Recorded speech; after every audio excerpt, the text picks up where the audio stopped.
Nathan Russell, founder and CEO of CUSTOMPACCO. Thank you so much for joining us. Yeah, thank you for having me. For sure. I think the best place to start is just letting us all know, what is CUSTOMPACCO, what's your mission, and what's the range of products that you offer? Yeah, so CUSTOMPACCO, really broad stroke, we're a custom packaging company. You can probably judge from the name. We focus on some specific areas in packaging. One of those is like really high end, high complexity designs. We do a lot of custom molds. We design and engineer custom products for our clients. We have a fair amount of like proprietary packaging that we've designed on that end too. So we're really focused on building like more custom things for people that are really defensible. That's a big part of our ethos and like how we think companies should operate, is building defensible products. So we bring that into packaging. Secondarily, we also own a processing facility, a co-packing facility.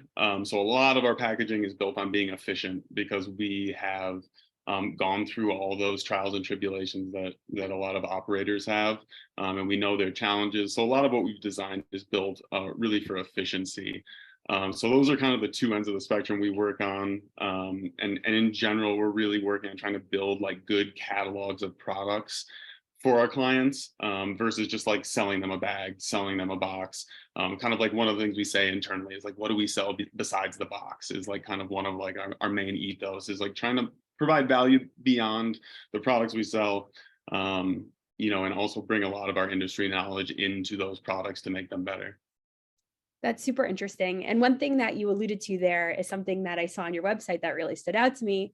You guys said, you write on your website, our team has already seen or made every possible packaging mistake, so yours doesn't have to. So let's dig a little bit into like, what are those common mistakes that people are doing, and how do you ensure that your product is ultimately flawless? Yeah, so I mean, like some really, really simple ones are like, there are certain types of labels that are too rigid to like stick around a round tube, right? They'll sit really nice on a flat thing, but because of the rigidity, because of lamination, right? You put them on tubes, 2 days later, they're all going to peel off. Mylar bags in the same way. Like we made Mylar bags, like a really large order for a client. We made them, we designed them. They're really pretty, but they were designed like in nice little circles, custom cut, but that made the hole really small at the top and the zipper really small, so it couldn't feed from our automated feeder. And we didn't know that until they were on site. And so now, right, any customer who's like, I want to make this cool little bag, we're like, well, what's the size of your feeder head? And can we fit that around there? We know to ask those questions. And even some like grander scale ones, like making sure what things go on your packaging, right? Including your Instagram handle, right? Including ways to contact you, being compliant. And we catch a lot of those mistakes for our clients too. So yeah, there's a wide range, but a lot of them are like I don't know how we would have learned it without actually paying that really expensive price of filling those 100,000 bags by hand.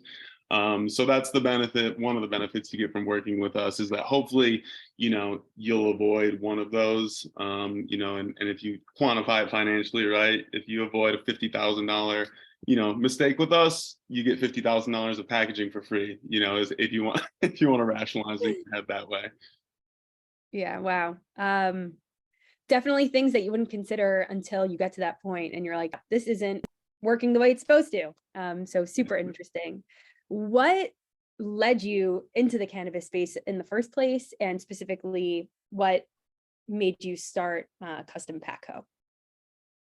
Well, I honestly don't know. I mean, I guess my parents are kind of hippies. My mom is a criminal defense attorney. She was a member of Normal, so like cannabis was kind of in my life growing up. I didn't really smoke like a ton in high school or anything. I played sports, but when I did smoke, I really liked it for sure. But I went to school and like was going for my engineering degree in Milwaukee. I was playing basketball and I was there for a year and I was like, this is all wrong. And was like, this isn't for me. I don't like Milwaukee. And so the next year I moved to Humboldt State. I got my botany degree at Humboldt State. I also got my English degree there too. But I was pretty much just like fully immersed in cannabis. I did most of my research, my senior thesis on cannabis. I had already grown a little bit back in Michigan, like a tiny bit, just like in a closet, right? And kind of gotten more into it. I was super into the like counterculture scene, the psychedelic scene, all those things kind of led me out to Humboldt, to the promised land. And that was like 20, man, when did I get out there? 2008. So I was out there for like 7 or 8 years. And like after school, ran like commercial grows, commercial extraction facilities, kind of in that like beautiful gray area of 215 out there, when you could grow as much as you want. It could be sold in dispensaries, so it was like pretty legal. But there was still, the feds were everywhere. There's people robbing you and stuff. And that's actually the second part of your question. There was a point there where we got robbed for like 100 pounds at gunpoint. I actually wasn't like there for that piece of it, but we lost a lot of money. I was like, we had spent years like living on the mountain up in, in the shit, for lack of a better word, like mountain lions, bears, crazy like Russian mob and stuff. And I was like, I'm good on this. Like, I'm like super tired. And we were like really into music festivals. So we started this like music festival business, selling merch at music festivals. My still partner, he was my partner on the hill. We worked together in cannabis. We went to high school together. We built this music festival business. And basically we like sold official merch at festivals. We had like licensing deals to carry like Woodstock, Pink Floyd. We did Electric Forest, EDC. Like we did basically all the majors, and we sold merch at these spots. But that kind of led me to spend a lot of time in China developing consumer packaged goods, right? And eventually we kind of built that into more of a custom business, where we did merch for Kim Kardashian, the NFL, Disney, Marvel. This was all like pre-COVID. And so we really developed those chops of like design, sourcing, packaging, sampling and all that sort of stuff. And so like there was just a light bulb moment where like we were selling collectibles, basically, like you buy one and you never throw it away, and going through all the motions of design and sourcing and stuff, but doing like relatively low quantities. And like a light bulb was just like, I want to sell disposable things. And I was like, we got to start cannabis packaging. Like I have all the people, I'm in China all the time. Like we make all these things already that are very similar. We can do it. And super luckily we started that business, and then COVID hit, which like killed the whole other business, like completely dead. And luckily Ben, my partner, is an incredible salesperson, had lined up some really good clients for us like in that interim. And we kind of just like, we're like, all right, COVID's on, we're fully a packaging company. So kind of a weird story here, but it's beautiful to be back like in the cannabis industry, where it's like legal and we don't have to deal with as much. It's different bullshit we have to deal with, right? Instead of like bears and mountain lions, it's like our crazy village manager and weird regulations and stuff like that. So, but I would say, kind of touching on what I said before, like all that experience, right? Like, I've grown thousands of pounds. I've rolled millions of pre-rolls now, packed millions of pounds of grams of concentrate. Me personally, all of that, but we've really seen a lot of it. Even just like there are some pre-roll tubes that show up to your spot, and each one of them has like a sleeve of plastic around it, right? So like just that one touch of you having to remove that is like 3 or 4 pennies on every single one. And so like just that, like the tubes we buy, like we have them custom packed, so they show up all standing vertically in little packs of 200, so you can just like fill them. Like it's all been designed out for all those terrible, terrible things that we've experienced over the years. We try to avoid that for our customers. So yeah, weird long path, but it's like built to, I feel like almost a master of my craft now, because of that like story we've been through. So yeah, it's kind of a cool place to be in, I guess. Yeah, that's an unbelievable origin story. And also crazy timing with COVID of kind of figuring out this new business and then it being everything that you need to put your energy into, because the other one kind of just went flat. Did you have to navigate any particular challenges because you were initially working with like Chinese manufacturers, or like traveling to China all the time? Like how did you actually get the business off the ground during like the peak COVID? Well, yeah, it was, I mean, we were making most things from like the music festival business in China too, and like COVID hit China first, so we kind of got like a little like heads up before. Like we had friends there who were like, this is gonna be bad, man, like it's gonna be bad there too. And so like we shut down our office before everyone, like literally all my friends were calling me crazy. I was like, dude, the world is gonna end. We shut down our office, ended our lease. I paid all of our staff 6 months of paychecks, like sent them all, and was like, I'm moving to my farm. We're going super lean, but we're not quitting. But I built a PPE website so we could sell PPE because I was in China. I had PPE hooks too. Like literally our business went from like 3 or 4 million in custom goods for, music festivals and events to 60,000 the next year. So like literally 99% gone. But that same year we did about 3 or 4 million in PPE and custom packaging. So we're like a bunch of hustlers, man. I mean, like first and foremost, like those that, like whatever you challenge you see, like you can just hustle through it a little bit. But yeah, like we had a lack of access, right? We couldn't get to China anymore. So a lot of it was like we need to develop people in Vietnam, other places. We need to develop domestic relationships, right? And just like build a better system and level of trust with the people in China so that we can like audit, QC check, do all those things while not being there. A lot of hustle. Yeah, your experience screams hustle, and that's awesome. Really inspiring, honestly. Like, never thought of myself to want to be an entrepreneur, but a little part of me is awakened now. So It's yeah, back and forth between just like really fun elation and feeling so good, and then just like terrible crippling, like what are we even doing here? What is going on? So yeah, it's a seesaw every day for sure. yeah, you got to experience the lows to hit those highs and really feel those highs. So Yeah, we wanted to taper down a little bit now yeah, that we're like, we've been doing this for a few years, yeah. Cool. Well, let's kind of move on to the next part, which is the relationship that's built between Order.co and CustomPackCo. So how did you first hear about Order.co, and how did that partnership really develop and come to be? Yeah, so we honestly, one of our biggest clients uses Order, was like already partnered with Order. And so it was like pretty seamless for us. They wanted us to use it. There's benefits for our client. They basically get a little discount for everything they order through you guys. And we basically get we have a choice, right? That they get net 90 terms and they get a discount. We can get paid up front. And we basically, depending on how early we get paid, we give up a % or 2 to Order, and then that savings gets passed on, right? So it's generally a win-win all around. And because our client, like a super trusted client, was already using it, it was a pretty easy ad. And yeah, for a startup that's like 100% bootstrapped, like not having net 90 terms with your biggest client who does massive orders that are ship C, is a huge win for us, right? A couple percent, for 3 months of cash flow is like a pretty small ask.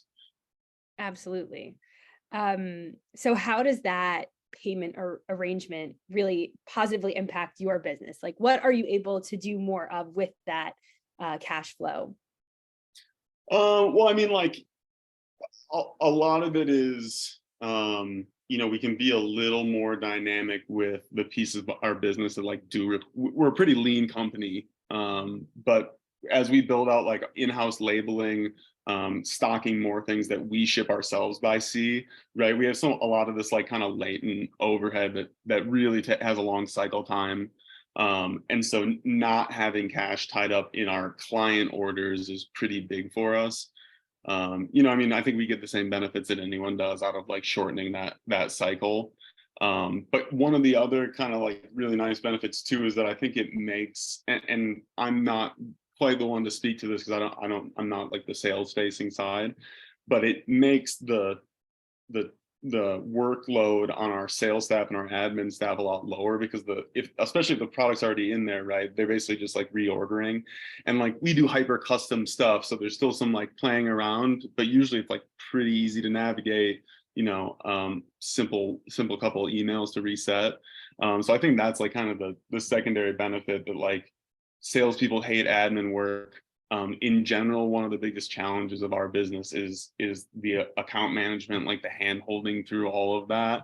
And so to make it easy for people to reorder or place like orders with things that are like similar, maybe with a few decorative changes, right? And at least get the financial piece really streamlined. It takes a little bit of that hand holding work away, which any piece makes our sales staff happy. That's like the stuff that kills them that they hate, right? So any of that we can take away is awesome. Yeah. So digging into that a little bit deeper, can you describe practically, like, what does it look like to receive a PO from order, and also that payment from order.co? Yeah, so basically, again, I'm not the person who actually executes these, but I'm pretty sure basically like the client sends a PO. I believe it's through order, like the PO comes to us through order. We we and the client approve that PO. Order confirms it. We're paid within like 3 to 5 days, something like that normally. And the client has terms on that, so it's pretty seamless. Generally easier than working with the client directly to get paid. So yeah, it's been pretty nice for us. Okay, cool. And now I think we can just move on a little bit to what's next for Custom Packco for you. What are some of these bigger goals and aspirations that you have in the coming years? So one like big thing for Custom Packco is we're building out like a more user interface based, like e-com based checkout system for custom labeled goods. So think of it like Vistaprint style, basically. Like you say what item you want, you upload your artwork, you can like see it on the jar, see it on the tube. And that's like kind of one little nice pain point. But the real pain point that we're trying to focus on there is that in most states in Michigan, there's two levels of tracking, right? There's source level tracking, which is the cannabis coming in, and then there's package level tracking, which is when you break that cannabis down into cases that go to store. Each of those cases has its own tracking tag, and that tracking tag matches the units inside, right? So if you had a batch of 10,000 pre-rolls and you were going to roll them into 10,000 1 gram pre-rolls, right? Or 10,000 grams into 10,000 pre-rolls, but cases of 100, you have 1,000, you have 100 different tags. And every 100 pre-rolls has a different number on it, right? So you can't just order 10,000 labels because every 100 is different. And so generally what people do, they order labels and it's a decorative label only, maybe with some warnings and stuff on it. And when it gets to their spot, they put a second label that has that compliance data on it. But that's like a 30-cent cost to them. Really slows down the process. So basically what we can do, you upload all your data, you place your order, we send you an overnight label, you send us your metric tags, and we actually print those labels all perfectly ready for you with the compliance data, and they'll show up in a case that you just have to open, fill, cap, and that's the same case that you ship to your clients in. So hopefully it's removing like millions and millions of dollars from labeling work in the industry. We know it's the worst pain point, right? And we provide that service to ourselves on the daily basis, right, into our own processing lab, and we need it desperately. So we're basically building out something to be able to sell that nationwide. So going into beta testing like in the next week, we're still building out the rendering piece, but we'll have like our first like batch of beta test clients like going through in the next like week or two. Super excited about that. And then kind of like on a bigger scale, like I personally want to spend more time like building catalogs for people. I think that's like, like so much of our thesis is that like cannabis is going to be convenience stores, right? There's really no difference. It's a CPG, it's a consumer packaged good, no different than potato chips or soda, right? And if you look at those two specifically, soda basically all comes in the same bottles, right? Maybe little differences in color. Chips all come in the same bags, and the difference is really like there's a brand behind it, but then the flavor, right, and a little bit of the structure and stuff like that, right? But generally, it's like the strain and the brand, and we think that's where it's going to go. And the same margins are going to apply, the same mechanics of co-packing and commodity pricing, right? Like, who's making the money? The potato farmer, the chip brand, the convenience store, the distributor, the co-packer. It's going to look very similar to that. And I think in that model, generally, like really good products win that have really good supply chains and are built really efficiently and have strong, authentic brands behind them. And so, like, because we co-pack and because we build packaging and do branding, I want to continue the like quest of like serving cultivators, serving brands to really help them achieve that like next level cohesive brand across all their products, well thought out marketing that's tied into their cultivation, that's tied into the products they produce from the top down, and really bringing genetics into that as well to magnify that piece and differentiate. Because in the end, like, you're selling potatoes, you're selling corn. If you can't differentiate why your corn's better, you're gonna like really struggle. Or unless you're like one of the guys who's growing a shit ton of corn, right? And there's only a few of those guys. Like, I don't think small farmers have a place in both food and cannabis, right? But in the same vein, all of your marketing, your packaging, your products need to match your scale that you're trying to achieve, match your products, match your branding. So that like cohesiveness and like focusing more on like slang and weed, or less on slang and weed and more on like building good CPG products, you know, and building the brand behind them, I think is like the bigger, like, you know, 5 years is what our focus and my focus will be on. Very cool. Thank you so much for your time. Of course. Thank you so much, Allison. I appreciate it.